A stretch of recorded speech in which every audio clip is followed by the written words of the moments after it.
Hi, I'm Stephanie J. Block. And I'm Mary Lee Fairbanks. Welcome to Season 3 of Stages Podcast, where we continue to bring creation and connection to center stage. Is that your lovely home? No, this is my dressing room. Isn't it? Oh, it's beautiful. I know. I was just showing you my beautiful. My silly dressing room, Stephanie. I know. I'm never going to want to leave here. No, you're not. Did you design that or did somebody else design that? Someone else helped me design it. And it's like a palace here because, you know, it's one of these new theaters. Yeah. So it's like, you know, the most gargantuous gorge. It's ridiculous. I know. Oh my gosh. I love antiques. My Nana, who was actually someone who, you know, kind of introduced me to theater. She always had these really fun antiques around. I always say in my next life, maybe I'll be like an interior designer. Yeah, you will. I want to live in your dressing room. Y'all, she's got like these delicate cross-stitch Victorian pillows, but then she has a leopard blanket. And then she has this stand-up lamp that looks like it's got showgirl feathers coming from it. These striped, decadent dressing room curtains. Trust me, you want to be in her room. You see how you have that leopard print pillow with the floral dark? This is my coat. It's your coat. Oh, it's a coat. Okay. Because I was like, who would put like, so there's like tiger stripe, tiger stripe pillows, and then vertically striped curtains with the flower wallpaper. How do you know that's going to work? Because that's the part about designing that freaks me out, and I just can't do it. The person who did my apartment helped me a little bit, and yeah, so I actually had some help. I had guidance. Yeah, but you can't pretend you don't have opinions. I know you. Oh, I have so many opinions. Yes. In fact, I'm sure she was probably like, God, I don't really want to work with you because you don't let me design.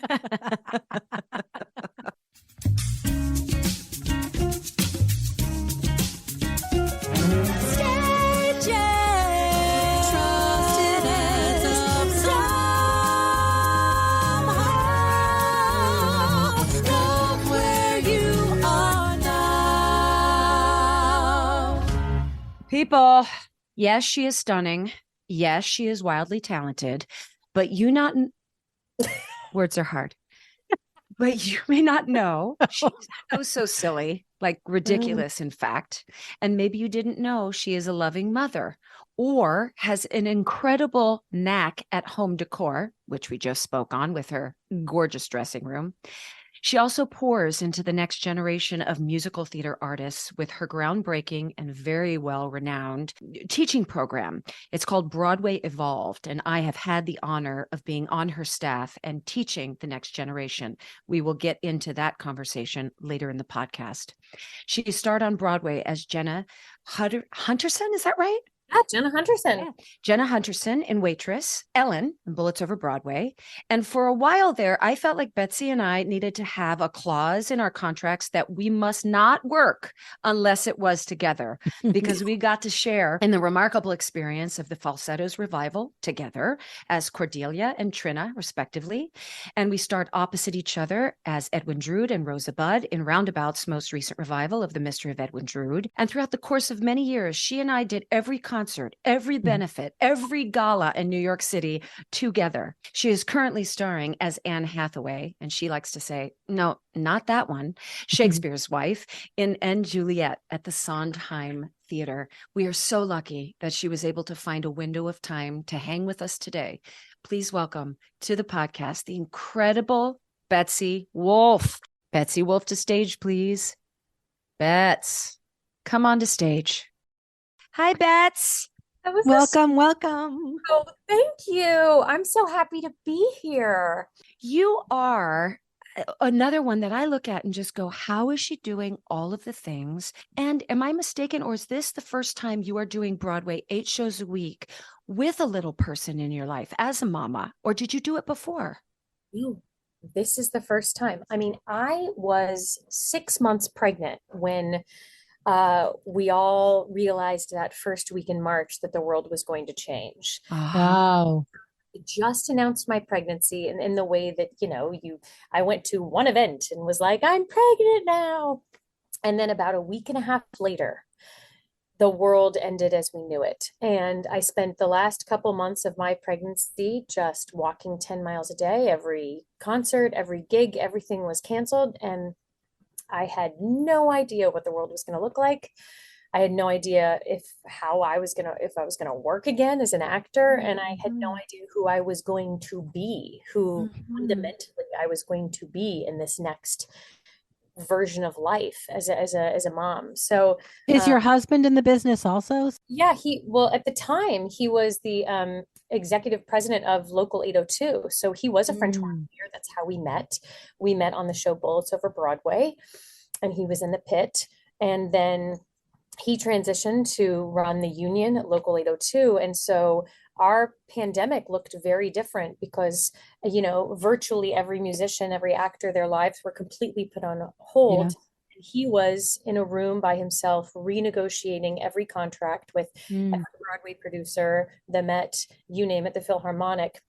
And so he was working nonstop, and I, essentially had a newborn. It was, and we did it together, and it was such a crazy time to reflect upon.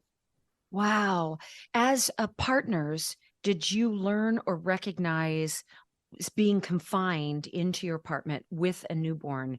Were there lessons that you learned there individually and together that have maintained in your life even to today? Yes. And then how could it not? I mean, that time is so, I think for everyone, that time marks like this definitive rebirthing of who you were in a way. Like I know I am not the same human that I was before the pandemic. And even more, just being a mother turns you into a different human. So the pandemic compiled with being a mom. Changes. I think someday we'll do studies on what it was like to give birth during a pandemic, because I swear in places where I never was anxious before, I now maybe am a little bit, more triggered at certain things. Yeah. So I think that in many ways, I think pandemic strengthened relationships. I think it made us like really confront the ugly in certain things, and the fact that we're still together is obviously a huge testament. Yeah. Well, my husband and I kept saying there's either going to be a lot of babies or a lot of divorces at the end of this pandemic. Yeah, a lot of people are going to remember what they loved about each other, or they're going to drive each other mad. It's one or the other. Because I think everybody's bandwidth was about an inch wide.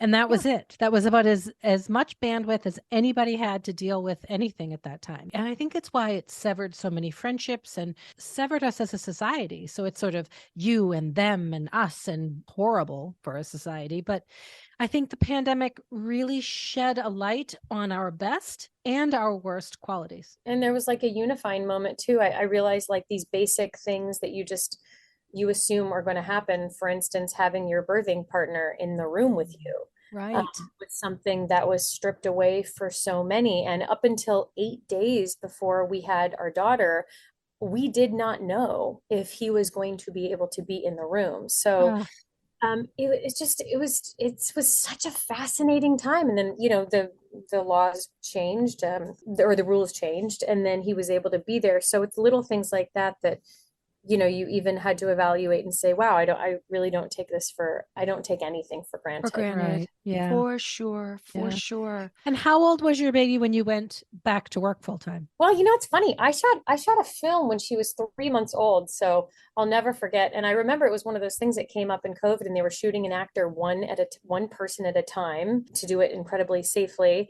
And so I was actually I had moved out to Jersey and was living in a friend's house. And this dear friend, they had moved down with their family to Florida, kind of the pandemic, early pandemic, I should say. And I took this job just because I kind of wanted to, not only prove to myself that I could still work and do something, but I also knew that it would hopefully be something that my daughter could watch someday and know that like her mom did this when she was 3 months old. And so I committed to half days. So I would wake up even before she was awake, and she was 3 months old. I would pump in the car on the way to the city.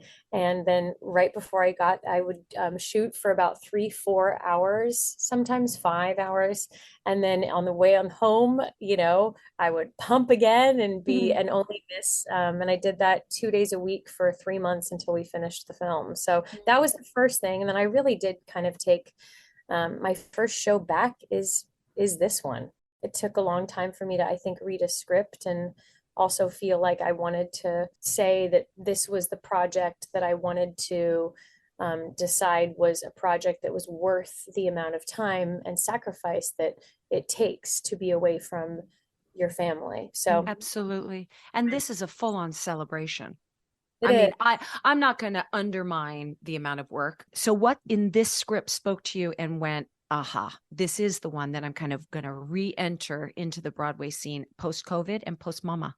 I was captivated within the first 6 pages of this musical in a way that I have never been when I've read a script. I got goosebumps at the thought of being able to tell this story. I think it's funny when I think about some of the roles I've played. I've often played the wife or girlfriend of a famous writer who kind of just like lives in that space and is like overlooked and maybe like, well, what is that relationship? Doesn't quite say what's on her mind, tries maybe politely. And that's kind of where the conversation ends. And this show starts and Shakespeare presents his most famous piece. And of course, we know a lot about Shakespeare. We know a lot about Romeo. And then within 5 minutes of the show, his wife, who of course, is named Anne Hathaway, which of course is like subject of a couple really, really special moments in the show, comes out and says, why don't we try something else? How about let's look at it this way. And so for me, so many of these roles that I've played, which have been like, this was where it ended, this is where this show and this journey begins for me. And Anne Hathaway's one of the most structurally valued female roles I have ever read in my entire life. So much so that at the end of this, what can be considered this like confetti burst of, funny pop jukebox musical, there's this 3-page meaty book scene where we don't actually know if she is going to stay in this relationship. And it is, to me, one of the most beautiful things about seeing these female characters, Anne Hathaway, Juliet, the nurse, and so many so many other characters. I think of the May character, the non-binary, and these stories of different ways to look at life and these different ways to say, like, what if we actually had the courage to say something and do something differently? And that's where our show begins. And I think that's why this show is resonating so much with people right now too, is because the world did not go the way that we think it has gone. Right. There's something about this show when you see it and you leave, whatever it is for you, you leave actually feeling hopeful that you could make some kind of a difference. But when you read something and one of the first things you say is, ooh, the value of this character is XYZ, then that's not only a fun piece, it's an important piece. And if it's important to you, that will absolutely translate through the material and then reach your audience in a different way. So that's really amazing to say. Yeah. And the idea that it's in this package that might seem like on the surface, it's very, even as you said, it's bubbly, it's joyous, it's a celebration. Yeah, that's how I defined it. At the end, when I hear the tears when you realize, oh, this is about generations and changing the next generation, and how we see that tracking throughout the years and the different relationships. It is actually like profoundly special because it comes in this like really cool, amazing commercial package. But then the heart of the show is it really catches you off guard. It actually shouldn't work. You shouldn't be able to take all these #1 hits written, over the course of 40 years. And then this book writer he wrote Schitt's Creek. I know. And we have to talk about that, honestly. Yeah. Genius. He's a genius. It's so funny. It's just so witty and so funny. And then this story, Romeo and Juliet, like none of this should work. And It's really, it's really sort of like Hamilton. That shouldn't have worked either. I mean, who was going to put that together? Well, yeah. If you read the worked. synopsis, you're like, well, that couldn't be the most dry musical. Why would I see that? We'll be right back after a word from our sponsors. Okay, I juggle a lot. I mean, who doesn't? It's like Steph's always saying, the juggle is real, but our sponsor, Neuro Gum and Mints, is an antidote. It helps energize, calm, and focus you whenever you need it. They have these different formulas, Energy and Focus, which is formulated with natural caffeine and B vitamins, Health and Vitality formula, which is immune boosting, Calm and Clarity formula, which is developed with lots of vitamins and scientific things that I don't understand. I can't tell you about the science, but what I can tell you is that Neuro gives you a clean burst of energy whenever you need it without the jitters that coffee and energy drinks can give you. It was developed by former athletes who train at the highest levels. They created this clean, balanced energy that you can have anytime. And it tastes really good. There's like mint and cinnamon. It's delicious. There is one problem, and that is my teenage son. He walked into my office. He said, "Oh my God, you have Neuro," and he took it all. He's an athlete. He's really into this stuff. He took it. But luckily for me, there is a link below that gives Stages podcast members 20% off their order. It's tryneurogum.com/stages. Try NEURO gum.com/stages, or just click the link below. Stages podcast is sponsored by Strip Makeup. I tend not to be very complicated with skincare routines. Truly, if it's too many steps, you're going to lose me. Good news for me, I found Strip Makeup. Strip is the world's most advanced skincare forward cleanser. It removes makeup, but at the same time, it hydrates and balances and replenishes your skin. It doesn't prep your skin for skincare. It is the skincare. One step. It's made with 0 parabens and phthalates and doesn't have any of the 1,400 banned EU ingredients. Strip's skin perfecting formulas remove makeup, dirt, and oil while nourishing your face and delivering a dewy, hydrated look. Strip packs high-powered cleansing and makeup removing formulas into a variety of all these different kinds of systems. They have wipes or melts or jellies, so you can find the strip that feels just right for you. My favorite, the whipped coconut makeup remover. It's like fluffy and soft, like somebody whipped together pearls and silk and cotton balls or something. It's really fabulous and it smells so good. And it leaves my skin feeling really nourished. That one's my fave. So if you want to try it for yourself, go to stripyourmakeup.com/stages. There's a link below and you get 25% off when you use that link. So go to stripyourmakeup.com/stages or click the link below for 25% off and dewy looking skin. And now back to our episode. Since this opened and Juliet opened in the West End, when it came to New York, was there discussion in the room? Was there, hey, I feel like we could possibly, or what if we tried? Or was it, this worked in the West End and we'd love to just use your bodies and your voices to tell what we've already, put on in London? You are a genius. And of course, you only know to ask that question because you lived it. You've lived this. Yeah. First of all, was so lucky. We just lucked out with this creative team. Luke Shepard is our director. And I'll never forget, at the time, my agent had called and said, I think it should be offer only. They want to see everyone in the room. And I said, oh, no.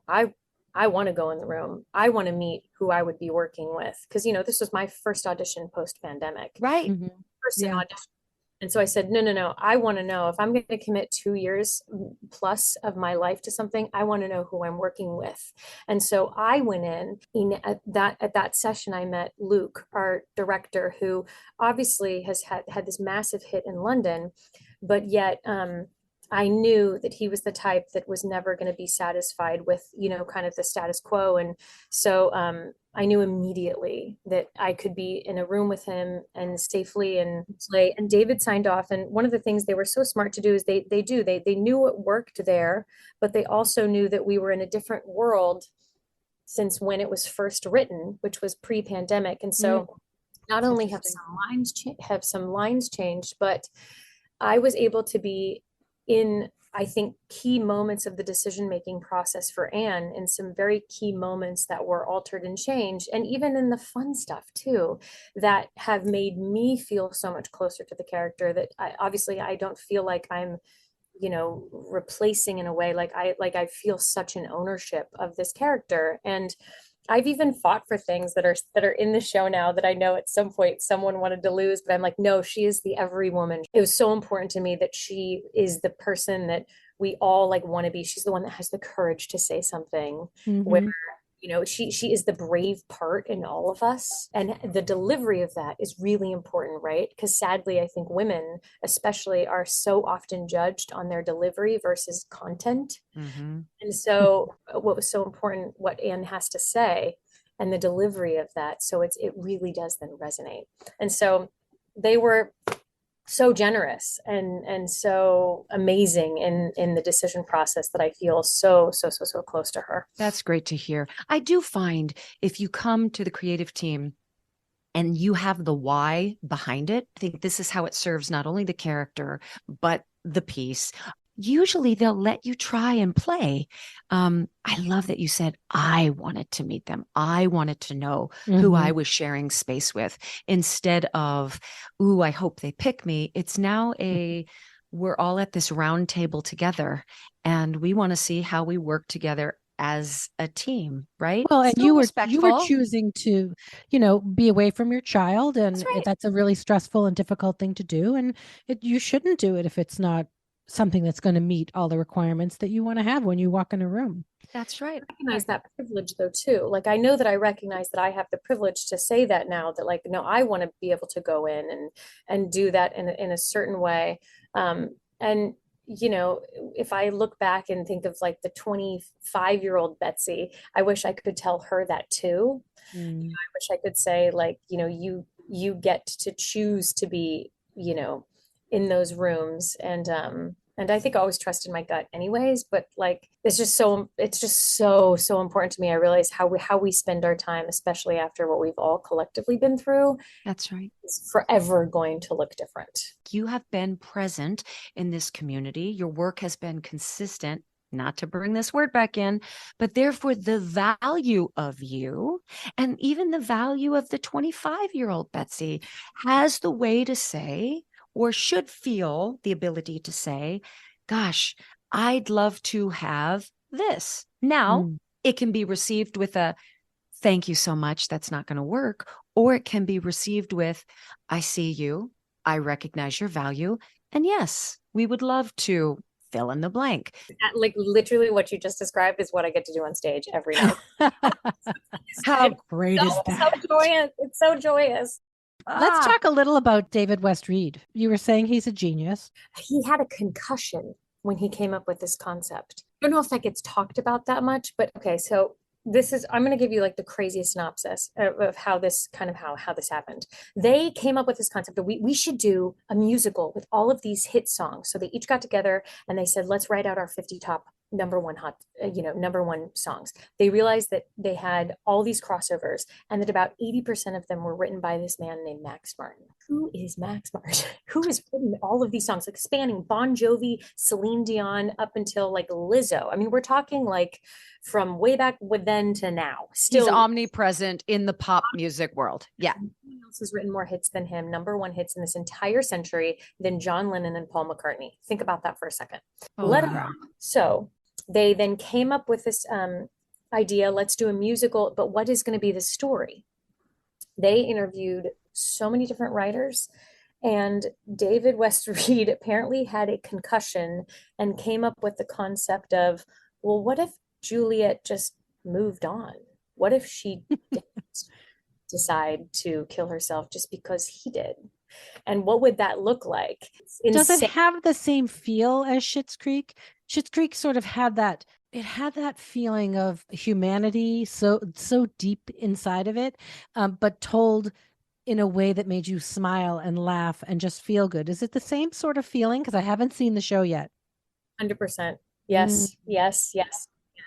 You will laugh because it's also just so freaking funny. And we know this comedy is truth and it's delivered. Right. Yeah. It's truth, but it's in a hilarious form. And but also pushes the boundaries and ever so gently.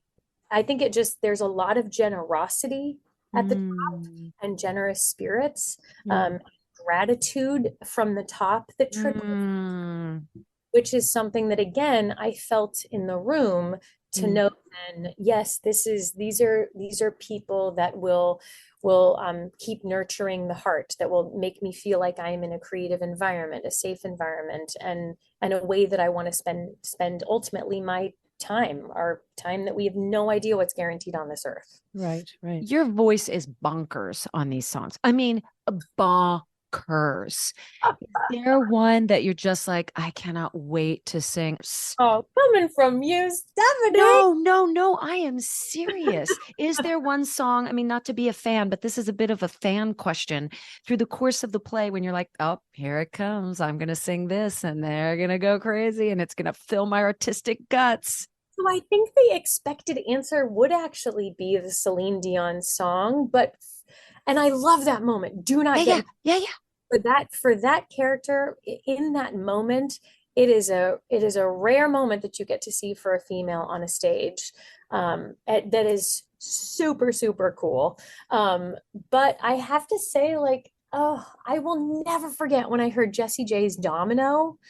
And it became like an anthem for me for a summer. I used to listen to this song nonstop. So the fact that I get to sing this in the show, and it happens to be the first time that Anne kind of, in a sense, takes off her Elizabethan clothing, really, and comes out as April and writes herself into the narrative and is like, fine, you don't want to do this. I'm writing myself into the story. Spoiler alert.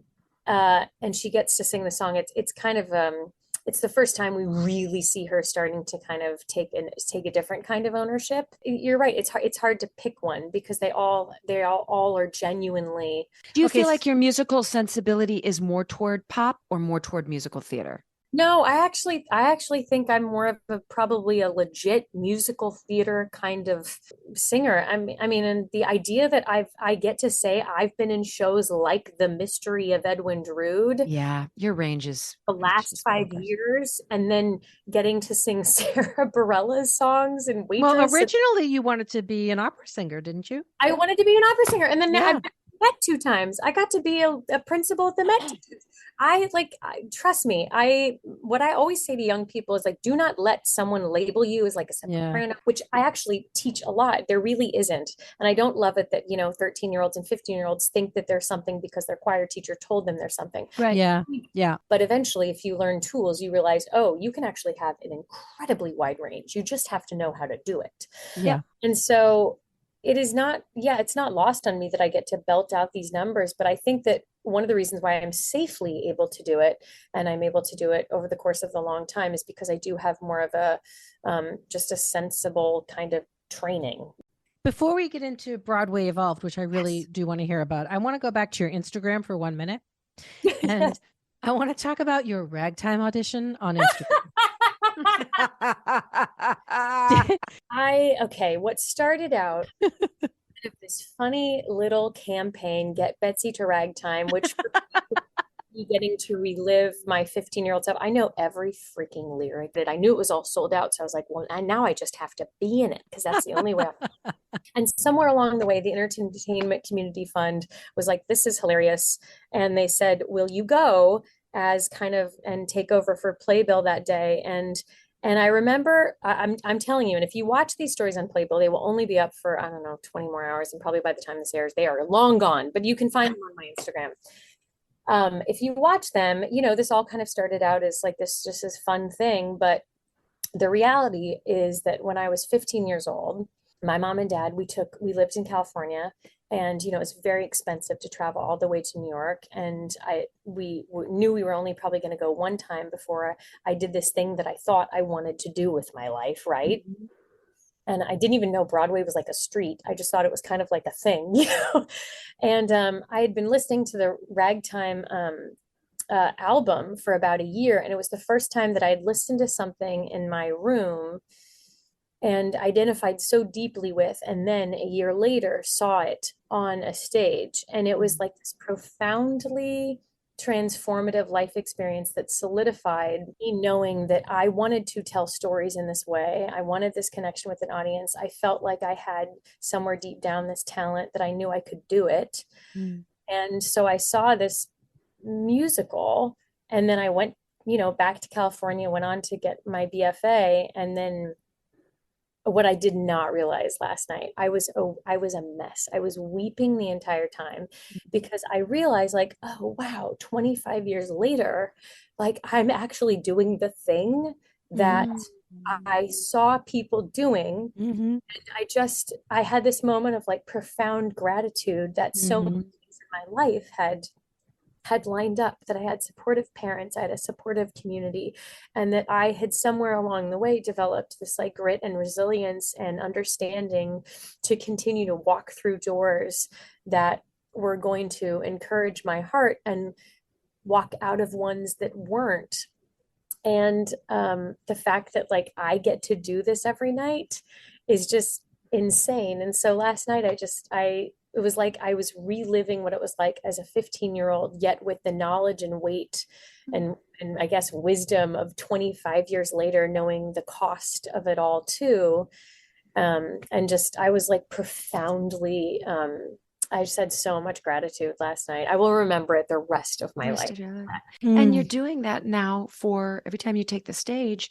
There's a 15-year-old in there who listened to the cast recording and is now in the audience. And when you sit in those moments, as that concert was for you last night, there is it's where your dreams meet the reality of the moment, and you get the full body chills and you go, aha, that's right. This is my calling. I always call those moments the moments where God moves the curtain a little bit and you get a glimpse what's behind. And I've had a lot of those moments in my life, where, and it's not always about sitting in a theater either. It's about, there are moments in motherhood where I just stand stunned for a minute because it's like the curtain moves. Or Steph and I, when we saw the gorillas in Rwanda, it's the same thing. It's like there are those moments and you feel, you see the curtain move and there's something so deep and so important in there. And when your life is aligned as it should be, you get those little glimpses.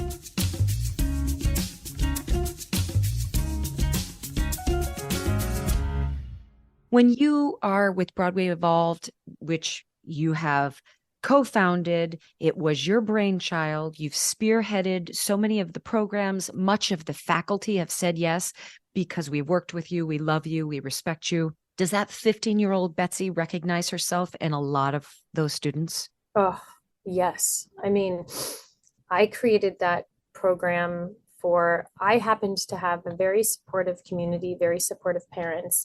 And it became abundantly clear to me, kind of obviously as I grew on in years, that everyone's experience, as a kid growing up wanting to do theater is so uniquely and profoundly different. And that we all come from very different backgrounds. And I just, as I've been working, I think you and I, we all know this. It takes a lot more than talent to sustain yourself, to even get anywhere in this business, but also to then sustain yourself and to move as a human throughout this job, this career path, all the things that it actually takes, which I think actually very little of it maybe actually be even based on talent. I agree with you. So in this new world, because a lot of people have talent. And so I thought, what if there was a program that actually addressed who you are as a person and your personal development and how you move about the world? What if at 15 you could learn what learning environments you thrive in? What if you could mental health? What if you could make that an equal partner to technical training? And to me, that is like those two things, when they grow in tandem, that to me is kind of that intersection of like personal success and actual like true growth. And I had the pleasure of teaching at a lot of different programs, and I think so many of them are so good for different things, but it was kind of that combo that I felt like was really missing. So our program's not like, come here and you're going to be a Broadway star, but you come and you learn something so deep about yourselves. We've had students who have come And literally by the end of the week, they say, I don't actually want to do this. My parents want me to do this. And I'm going to tell them this week, like, I don't want to do this anymore. And yet I really want to be a casting director. I hate singing in front of people. She was very good at it, actually, but she hated it.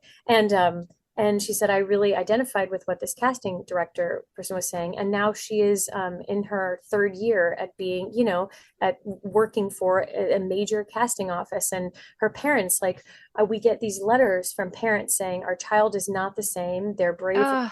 They move about the space. And then as a mom now, I look at that and go, that is what is the most important thing. And this program has grown beyond. And I first started it because I had lost out on a really big professional opportunity. And I felt like I had done everything up until that point. I had something, and then it was really abruptly taken away from me for just like this crazy, crazy swirl of events.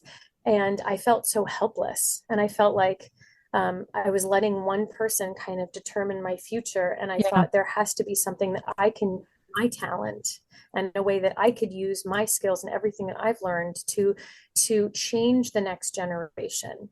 And so that's how the whole thing came about. But it has grown beyond me. We now have students from different countries. We have 93% of our students in our last program came on scholarships.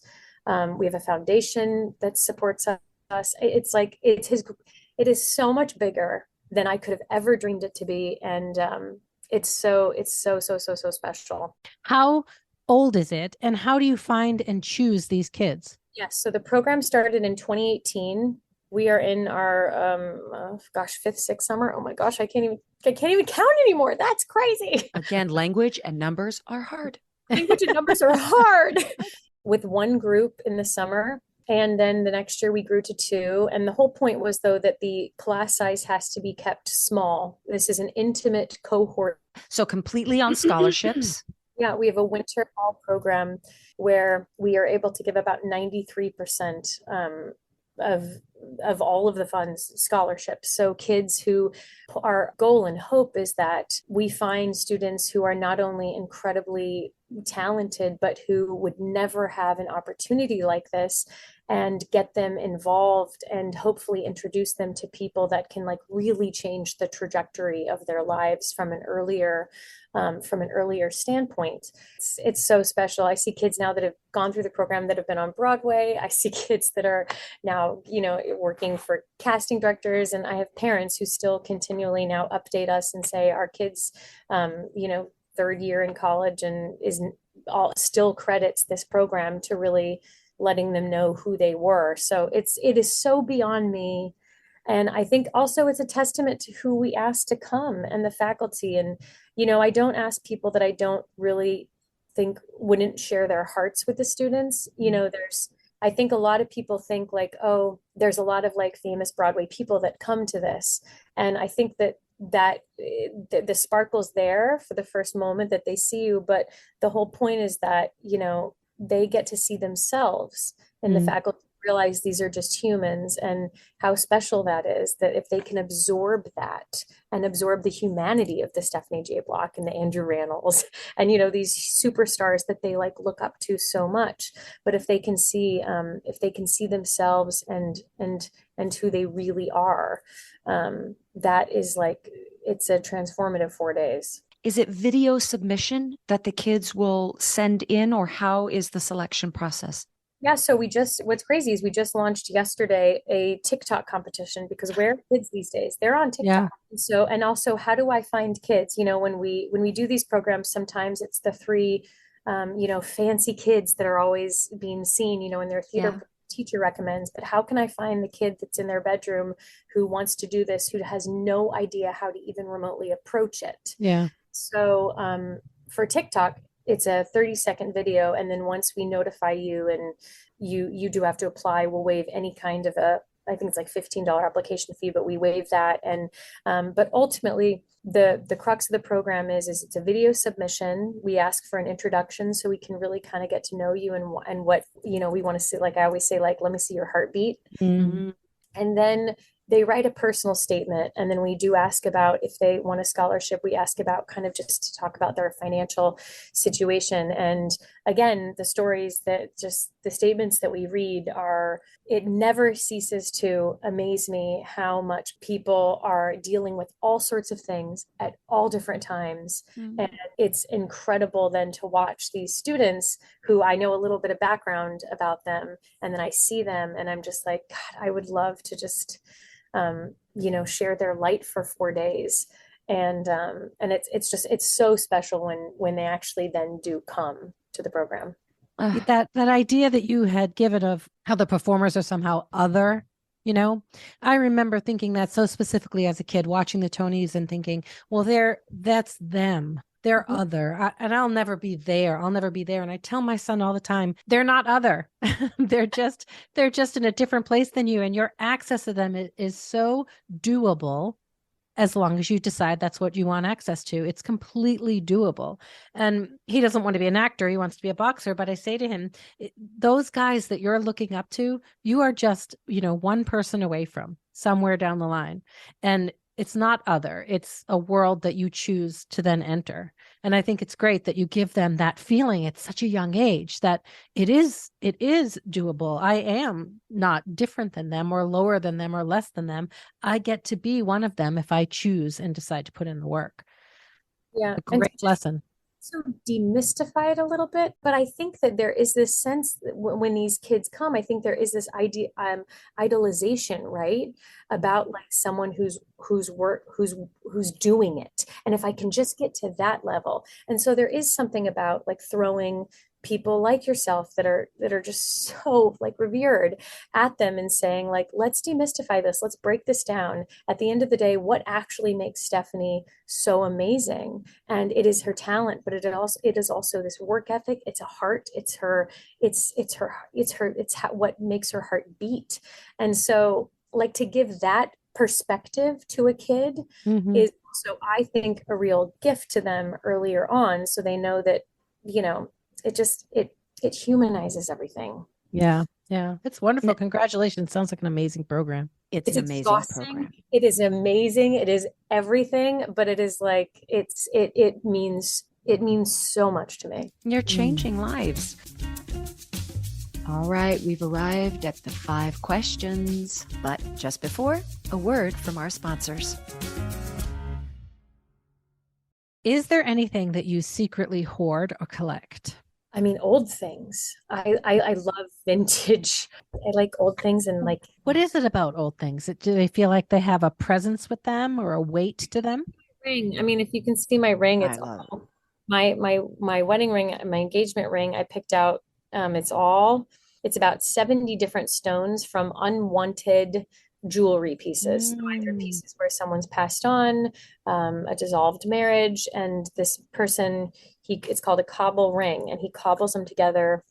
And the whole idea is that you can make something beautiful with things that are unwanted. And so I don't know what it is about old trinkets that just moves me. I don't know. I just like to think like everything is beautiful and should be, can be treasured in some way. Bets, if we were to call your family and say that you'd been arrested, what would they have assumed you've done to land yourself in jail? I'm obsessed with like cop shows, FBI shows. I loved watching cops when I was younger. Anything to catch a predator. I loved that. It's so weird. But what's the crime? What's the crime that you committed that got yourself in jail? I tried to go to a crime scene and solve the mystery myself. We crossed the tape, people, and is trying to like, let me figure this out. Stealing evidence. No, seriously, probably. Murder, She Wrote. I don't know. I like to think I could solve a crime. Have you ever listened to Killer Psyche? No. Oh, what's Killer Psyche? Is this a podcast or a series? It's a podcast called Killer Psyche. And it's the woman, she's one of the first FBI profilers who is female. So she was a psychiatric nurse, and she was the only nurse that would go in the room with people who had done like murders and things. And the other nurse was like, I'm not going in there. And she was like, I want to go in. I want to know why. And she gave a speech one day, and someone came up to her after and they said, you need to come be in the FBI. You would be good at this. And she's like, no, I don't want to do that. I'm a nurse. No. And she said, but then I went home and I couldn't sleep the whole night. Couldn't stop thinking about it. She goes, so I called my dad And I said to my dad, I got this offer to be in the FBI. I don't know. What do you think? And he goes, take it. I'm going to tell you something I've never told anybody ever. She said, what? And he said, when I was a young man, I worked for the FBI. I was a spy for Elliot Ness. What? And he had never told anyone. And he said, if you have the chance to be in the FBI, go do it. And so she did it. And she became one of the leading FBI profilers. She's amazing. Okay. Amazing. But then this is where I go, okay, she didn't know her father was in the FBI, but there was something about her. There was a gestation that excited her to be in the room with the people and want to know the things. So generationally, I don't know. Yeah, that's the genetics. It's the genetics. There's got to be something there, right? For sure. Yeah. For sure. I mean, it's proven true. Killer Psyche. I'm going to check it out. So good. Okay. I mean, she can tell you about the person, like by looking in the front seat of his car. She'll tell you like how old he is and what he's wearing. And I'm like, oh my God, she's amazing. Anyway, I got way off track. Question number three. Okay, sorry. Is that my turn? Okay. Yep. Question number 3. If your life or a book, what is this chapter titled? You know what? No filter. That's what it's going to be. No filter. I love it. Are you a thin crust, regular crust, deep dish pizza? And what's on your pie? If I'm eating gluten-free that day, it'll be a gluten-free crust. But if it's on the day that I decide to just say screw it, it's going to be a thick crust. I want everything on that pizza. I want pepperoni, I want spicy sausage, I want green peppers, I want onions. I'm lots of red sauce, the more the merrier kind of person. Great. If you were a nail polish color, what color would you be? And what would your cheeky little name be? She hates us. I know this is really hard. This is harder than anything I've ever done today. You really make me think. My daughter's favorite color right now is purple. So I'm going to go with like some purple. I'm going to say like either, I don't know, pushy purple feels good. Oh, I like it. I like it. I adore you. I honor you. I see you. Have a great, great spring. It was great to meet you. Great to meet you, Betsy. Oh, it was really nice getting to meet you finally, Mary Lee. Same here. So nice to meet you. Sending so much love, Bets. Bye. Take care. And now here's what struck a chord with us. Oh, wasn't Betsy she Wolfe. Oh my gosh. Anybody who Cannot shows up wait with sequins and a smile on a Tuesday afternoon. Well, yeah. I can't wait to go and see that show. It's on my she list. really, and that's the thing. Like what I said in her bio is really true. She's a multifaceted woman. And she, like I said, she appears in the sequins, but she's so silly and ridiculous and also smart. And I have found that to be the case, that a lot of those that are the most ridiculous and make me laugh the hardest are really a lot of the most intellectual and smartest people I have ever met. Oh, yeah. So you have to be bright to have a quick sense of humor. Absolutely. Sure. Yeah. Witty does not, decorate the dumb. So I'm grateful for her time. And I really do look forward to seeing what we've seen how audiences respond to the show. We've even seen how critics respond to the show. So it'll really interested to see how May and June recognize and unfold. Exactly. So exactly. Fun. Oh, I wanted to mention about the antiques, because the older I get, I'm also finding that I enjoy the older things as well. Antiques, because there is something where there's a story there. There's a craftsmanship there. They are tried and true. It's like, regardless of what, fashion trend comes in, there's something special there. I love that she cobbles together her rings and her jewelry out of discarded pieces. I love that. I love that thought. You would sage the crap out of it, though. Well, I was just going to say that. I was just going to say, stuff absorbs energy. So if you're cobbling together a ring out of someone, like she said, discarded wedding jewelry, you got to really clean that stuff out. Like it needs to go out in the moonlight. You got to sage it, because it carries it. It carries it. Like, when you walk into someone's house, you can feel if a house is heavy or if a house is light. Can't you? I agree with you. Yeah. You can feel like if you want to stay and put your feet up and have a warm cup of tea and you feel comfortable and settled there, or if you walk in and you're like, oof, I think I'll just use the bathroom and head outside. You know what I mean? And head on out. Totally feel it. So every object absorbs that stuff. I don't know. Even when people come stay in my house, I sage my whole house because they leave stuff behind, Yeah. And you are speaking from experience, because your house is how old? Oh my God. This house was 1700s? built. Yeah. And well, an architect told me he thinks parts of it might have been in the late 1600s. Wow. Found evidence in the basement of a single chimney that must have come up in the middle, but now it has 4 chimneys. So we have 8 fireplaces. So every room has a fireplace. So there's 2 chimneys. It's a very, very old house. We have the murals on the wall that were painted by Rufus Porter, who actually was quite apparently a very not nice man, but a genius. He invented the dirigible. He founded Scientific American magazine. He invented the Colt revolver. He was like this genius, and he was an artist, and he painted murals all over our walls that have been there since 1825, I think.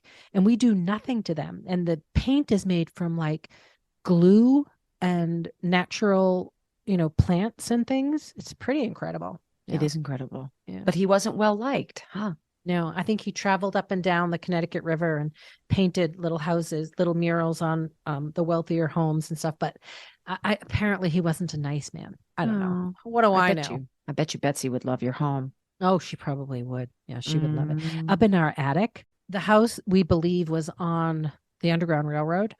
And one of the signs of a home on the Underground Railroad is the chimneys are painted white with a black strip around the top. Right. And that was how they would, the runaway slaves would be able to find the homes that would help them. Anyway, up in our attic, we have little rooms. But one day we had someone put in lights up in the attic because it had never had lights. And he came down to the kitchen. And he was like, "Are you messing with me?" And I was like, "Well, what's happening in the attic?" And he said, "There are chicken feet hanging from the ceiling in your attic. Did you put those there?" And I'm like, no.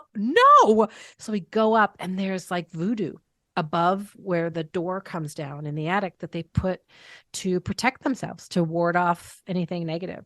And we've never touched it. I would never touch it. But No.